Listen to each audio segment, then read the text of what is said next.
Hey guys, welcome back to Ants Midwest. Today I'm going to show you how I clean out my test tubes, and as you can see, I've got a lot to clean out.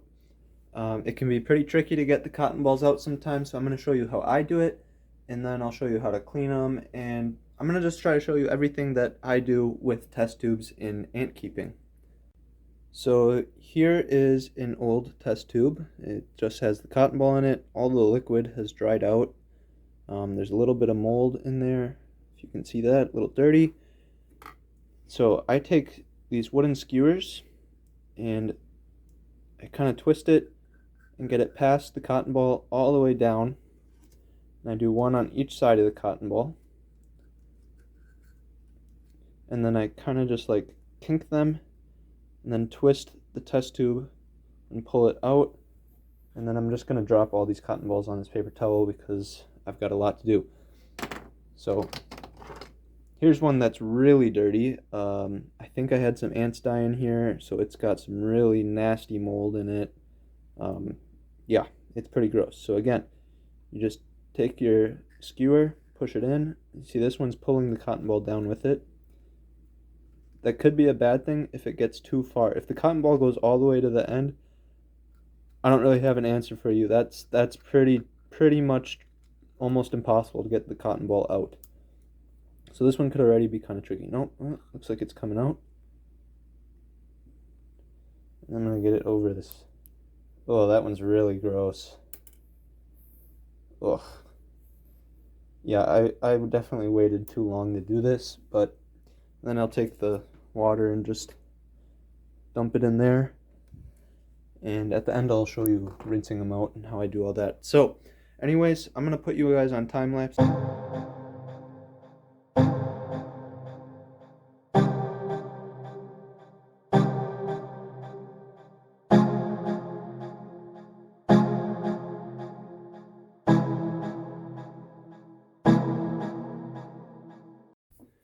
Alright, I've got all of these nasty cotton balls out of these test tubes. It only took a little bit under 20 minutes to get all these test tubes done, so it's really not that difficult. It's only difficult if the cotton ball is really tight in the test tube, then it's hard to get one of the skewers down and past it. But yeah, let's get rid of all this disgusting garbage. Ugh. There's some dead ants in there, mold, just really gross. I almost gagged on several of them. Alright, I got all that grossness out of here. So now I'm going to rinse them. There's some soap in the sink left here, so I'm just going to rinse that out. And because I don't want any soap in my test tubes, that could be bad for the ants once I use them. So let's get this all rinsed up here. I can just take this out. I don't need that. Make sure I get all the soap out of here.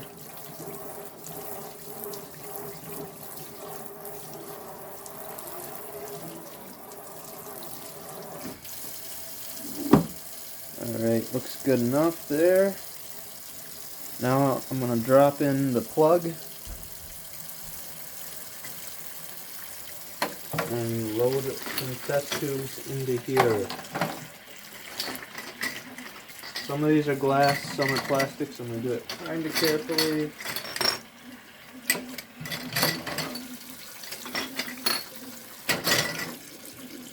Little connection port.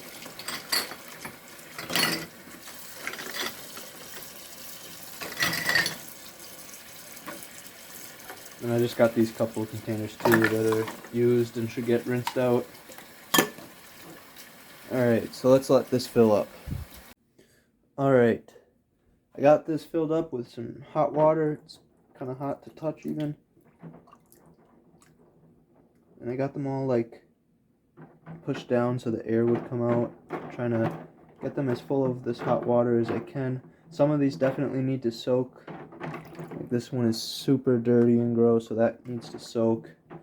But then there's some like this that, you know, it's not really that dirty. I mean, there's no visible gunk in there. So what I'll do with those is I'll take that, get some water in it, shake it up really good, dump it out and set it over there on that paper towel. So that's what I'm going to do now, get these all cleaned up.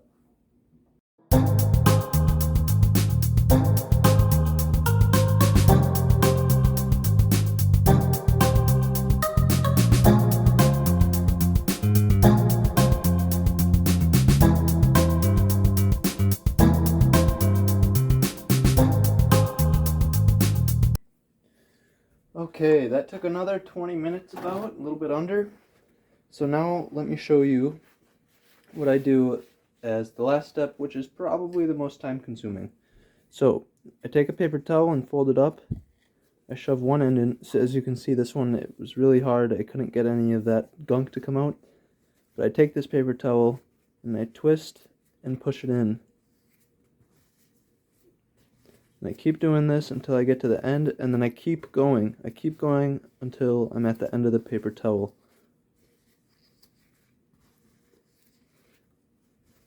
This will make sure that the paper towel is tight against the edges, and it's really cleaning everything off. Sometimes when you have a really dirty tube like this, I might have to rinse it again and do the paper towel again. So as you see, I go all the way in until there's just a little bit of paper towel sticking out here at the top. And then I twist it, twist it, twist it, and then pull it out. And yeah, there's still a little bit of gunk in there, so I'm going to have to do that again with this one. Alright, so I did that process again, and as you can see, there's no gunk inside of this test tube. If it would focus, that'd be great. No gunk in this test tube. So that is clean. Alright, so this is definitely going to be the most time consuming process. I will use a paper towel for more than one. If there's no visible gunk, then I can use it a couple of times. But yeah, each individual test tube I got to wipe out, make sure there's no mold particles in there, no gunk or dirt or anything like that. So this will take quite a while. Alright, now I'm going to show how you actually put a test tube together. I'm actually going to do a sugar water test tube and just a regular water test tube. There isn't really a difference in how they get put together. I just need one of each. So I get some water and I try to get the water flowing really slow so I can make sure I get just how much water I want in the test tube. And this is going to be housing carpenter ants, so I want it to just be a little bit of water so that they have plenty of space in the rest of the tube. Oh, you know what? I'm not even going to use this tube. I'm going to use one of the big tubes. There we go. Alright, one of the big tubes. There we go. Carpenter ants are big. And when I use a big tube, I use a full cotton ball. When I use one of these, I use half a cotton ball. So you just kind of get it squished up here and slide it in. Honestly, these could use even a bigger cotton ball, but it's not that big of a deal. And I always use this spoon because this handle fits perfectly into those test tubes. Then you just slide it down and just go to just so the water is on the outside edge of the cotton ball. Just like that. Now for this one, I actually need to use one of these connection ports. Oh no, I didn't plan for this. This test tube would fit in here like that, and then I'd use cotton around it, but this does not. So let me show you what I do here. This can be kind of tricky. So I rip this cotton ball with a circle in the middle, and I put this tube through it. And now, actually this is actually kind of easy with the big test tube. Just kind of shove that cotton in there around all sides, and it's a little bit loose, which is kind of concerning, but it should do. And then this end can go into the nest. This end will be the cotton ball. I'm going to need to make a new one of these because obviously that doesn't fit. I was going to put that around this, but then I changed my mind. Alright. Now, let's do the sugar water. Ooh. Fill up this test tube. or the syringe all the way. Grab the test tube.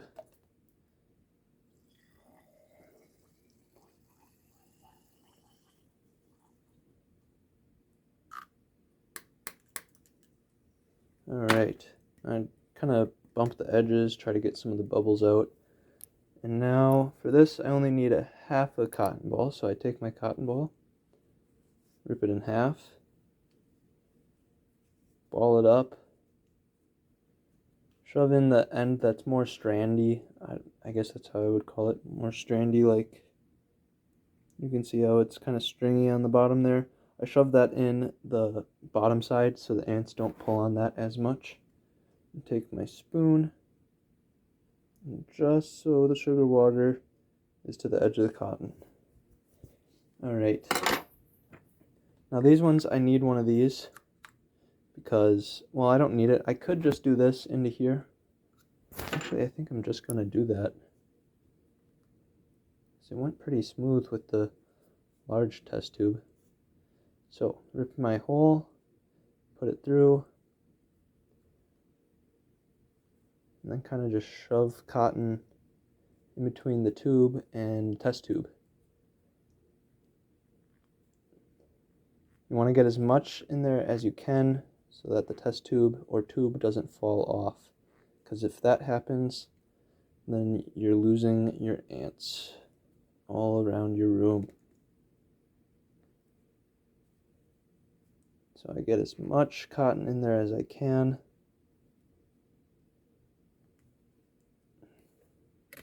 I was having a hard time with that angle, but there we go. I've got that all shoved in there, and now this end can go in the nest, and then the ants can drink some sugar water from here.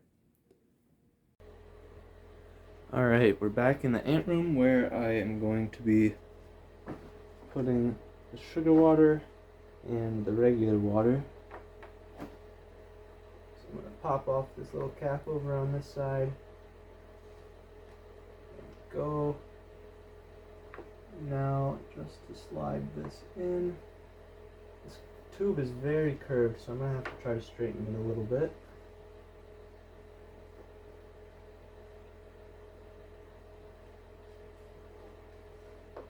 Oh, that'll work good. I can just have it curved like that. Can you see that alright? Alright, there we go. Oh yeah, and I want to make a cover for that. Alright, so I made a cover for that big test tube and connected it to the nest and have sugar water over on this side. Now, I'm hoping to get them to move out of this nest and into there, because they have a bunch of dead workers and they're super inactive, don't seem like they're doing well. So I'm hoping that I could get them in the test tube and be able to take care of them better that way. So I'll keep you guys updated on that. But there we go. Got the test tube all set up for them. Since I'm making a test tube video, I thought I'd show you. So this behind the tape is an adapter like this, except for this part is longer and skinnier. Maybe not longer, but skinnier. So what I did is I put it there like that. This tube comes into this adapter, into that hole, and it fits snugly there. And then I have the test tube here coming over the adapter onto this part, and then just taped it up really well. You have to make sure to tape these up really well if you're doing that, because I did have an escape, and that was no fun. But yeah, that works good for ants as well. Here's another example of how you can set up your test tubes with those adapters. So it doesn't fit snugly into this end of the adapter, so I just shoved cotton, like I did with that small tubing before. Just shove the cotton in there as much as you can to keep it tight so no ants can escape and so the test tube doesn't fall out. As you can see, I've used that in many locations. It's very useful to set up your test tubes and setups however you want them to be. Alright, now the last thing I'm going to show you that you can do with the test tube is the most important, okay? Now listen to me very carefully. You're going to take your test tube. You're going to take your cotton ball. You're going to shove it into your test tube. Hang on. You're going to shove it into your test tube just like this. And now, anytime that you leave your house, you're going to take this test tube You're going to go to your pocket and you're going to put it in there. And you're going to leave it there, and every time you leave your house you put it there because you never know when you'll find a queen. Alright guys, thank you so much for watching. Please like and subscribe and check out some of my other videos. I'll see you next time. Bye.